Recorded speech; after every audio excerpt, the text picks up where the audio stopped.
deliver papunta sa bahay nila Pangulong Bongbong Marcos at Speaker Martin Romualdez. Mag-insert o magpasok ng 100 billion worth of projects sa BICAM. Sana po ay hindi nila ako mapatay bago ko mailabas ang lahat. Ginawa ko lang ang utos sa akin, pero ngayon, handa na akong harapin ang lahat. Ginagamit ng administrasyon ang buong resources ng bansa para tumahimik ako. That he will shoot me if I will talk. Gagamitin ako bilang panakipbutas sa kanilang kampanya laban sa korupsyon. Hindi na ako mananahimik, ilalabas ko ang lahat ng katotohanan. May resibo, may ebidensya, at may pangalan.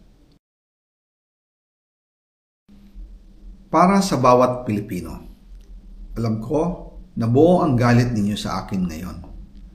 Nauunawaan ko rin kung bakit, lalo na at malaki ang halagang nakataya. Pero bago kayo humusga, hayaan ninyong ipaliwanag ko ang buong katotohanan. Matagal akong hindi nagsalita dahil may direktang utos sa akin. Huwag nang bumalik ng Pilipinas at manahimik na lamang. Umalis ako noong July 19, 2025 para sa aking medical check-up. Nakaplanong bumalik pagkatapos ng SONA ni Pangulo. Pero habang papauwi na ako, tinawagan ako ni dating Speaker Martin Romualdez at sinabihan, "Stay out of the country. You will be well taken care of as instructed by the President."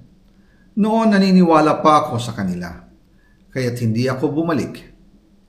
Tumikom ang aking bibig, sumunod ako, pero ang hindi ko alam, ang ibig pala nilang sabihin sa aalagaan ka namin ay gagamitin ako bilang panakipbutas sa kanilang kampanya laban sa korupsyon.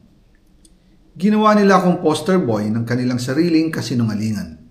Ngayon, hindi na ako mananahimik, ilalabas ko ang lahat ng katotohanan. May resibo, may ebidensya, at may pangalan. Nagsimula ito nung tumawag si Sekmina Pangandaman sa akin nung nag-umpisa ang BICAM process last year, 2024. Ang sabi niya, katatapos lang ng meeting nila ni Pangulo at may instructions na mag-insert o magpasok ng 100 billion worth of projects sa BICAM. At sinabi pa ni Sekmina, you can confirm with Yusek Adrian Bersamin dahil magkasama sila sa meeting ni Pangulong BBM noong araw na yon. Tinawagan ko po agad si Yusek Adrian Bersamin at tinanong ko kung may instruction nga ba ang Pangulo na magpasok ng 100 billion during their meeting. Ang sabi niya ay totoo nga po. Right after our conversation, tinawagan ko po si dating Speaker Martin Romualdez at nireport ko ang instructions ng Presidente to insert the 100 billion projects. At sinabi niya sa akin, what the President wants, he gets.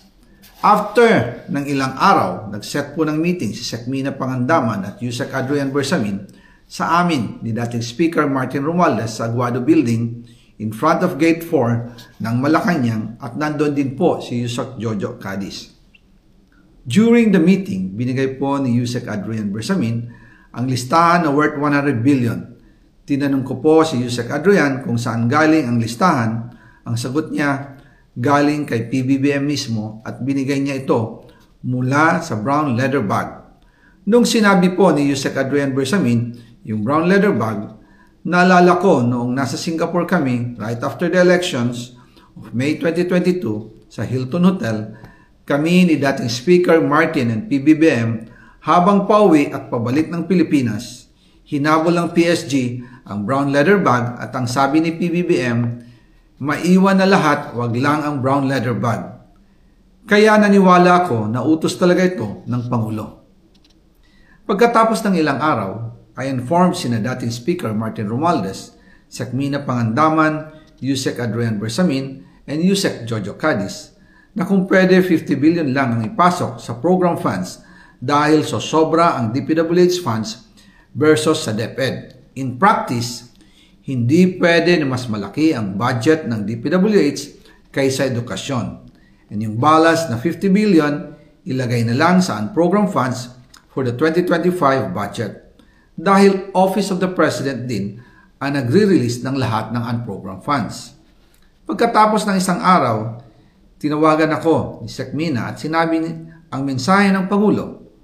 Ipasok ninyo yan dahil pinangako na sa akin ni Speaker Martin yan at hindi na pwedeng baguhin.